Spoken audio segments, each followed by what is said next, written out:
After the end of the First World War, there was a great deal of innovation in aircraft design. This was initially fueled by the war, and both the Allies and German designers made drastic leaps forward in a very short period of time.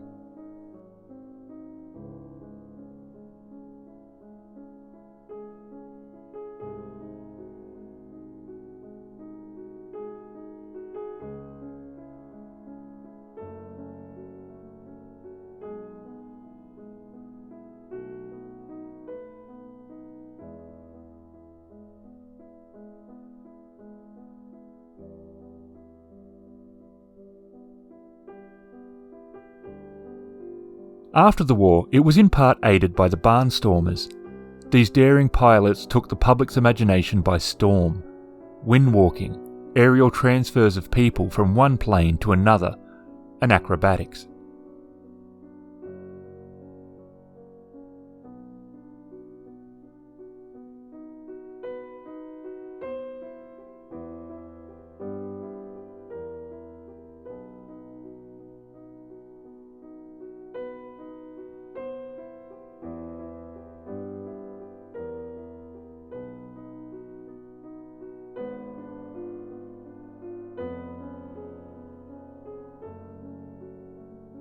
They also offered joy flights and gave those who had the coin a taste of what it was like to fly.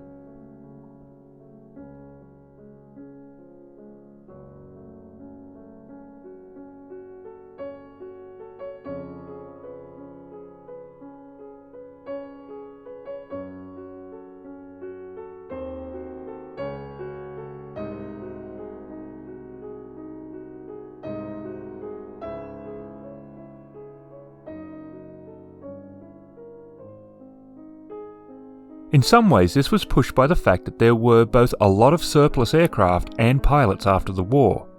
But some had a more visionary view, and where aviation was concerned, they very much thought that the sky was indeed the limit.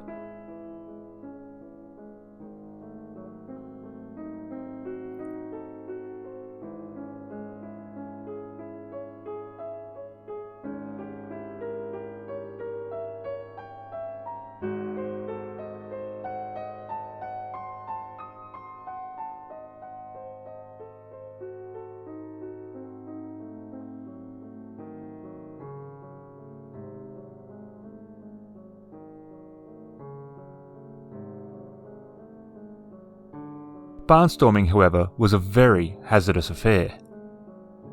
The stunts were dangerous and maintenance was not always as good as it should have been. Pushing these planes to their limits had unfortunate consequences.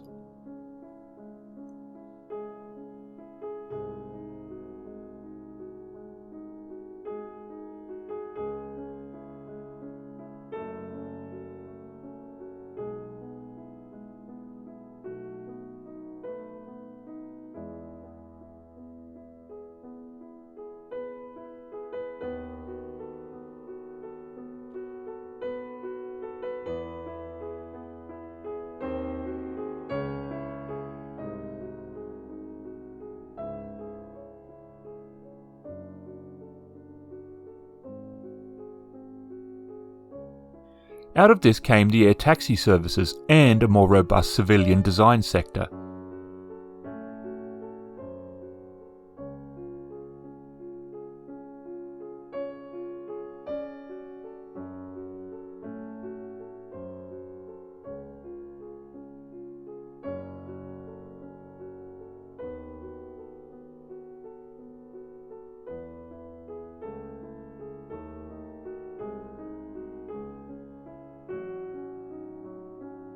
Household names in aviation were born here. Men like Clive Cessna, Lloyd Stearman, and Walter Beech.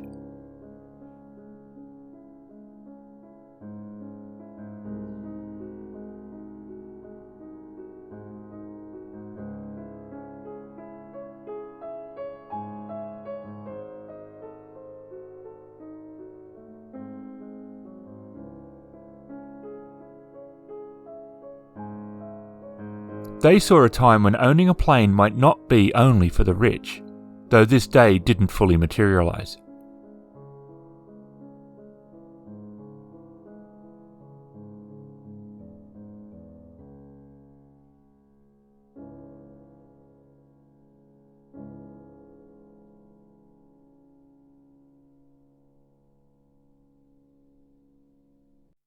The three men formed the Travel Air Manufacturing Company in 1924.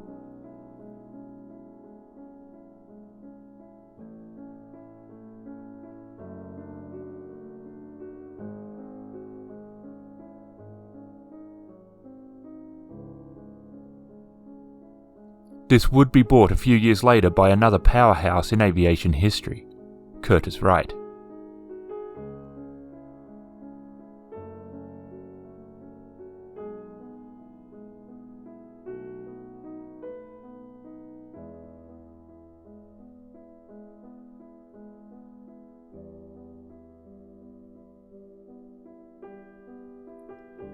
Beech decided to move on and started the Beech Aviation Corporation in 1932.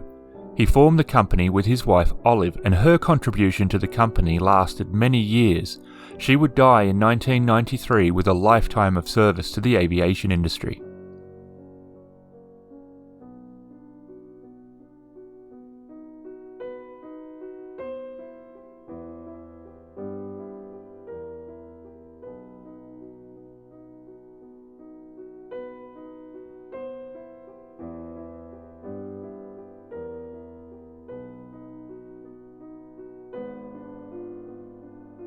The Beech Model 17R would only have two airframes built. It was an amazing aircraft, but it was not one for the average pilot. It was an unusual design, more like a sports car with its wings leaning back. This aided in visibility. It was constructed with steel tubing and fabric. It also had the unusual feature of being able to retract the wheels into its fairings. It had a crew of 1 and passengers of up to 4.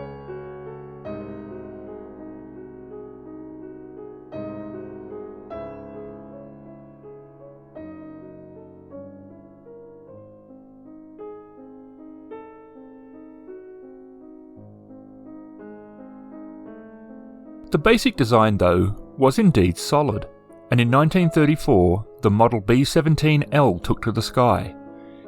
It had a few design changes, including the Jacobs L4 radial engine, which helped the aircraft to be more gentle in its flight characteristics, and therefore more appealing to a wider body of pilots. It also came with a fully retractable undercarriage.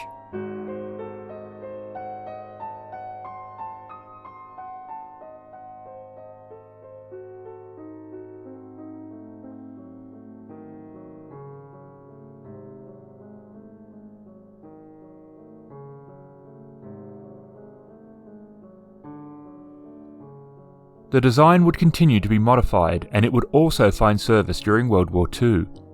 In many ways, the aircraft didn't really do anything that was revolutionary, but its striking appearance appealed to people's imagination, and several are still flight-worthy today or can be found in museums.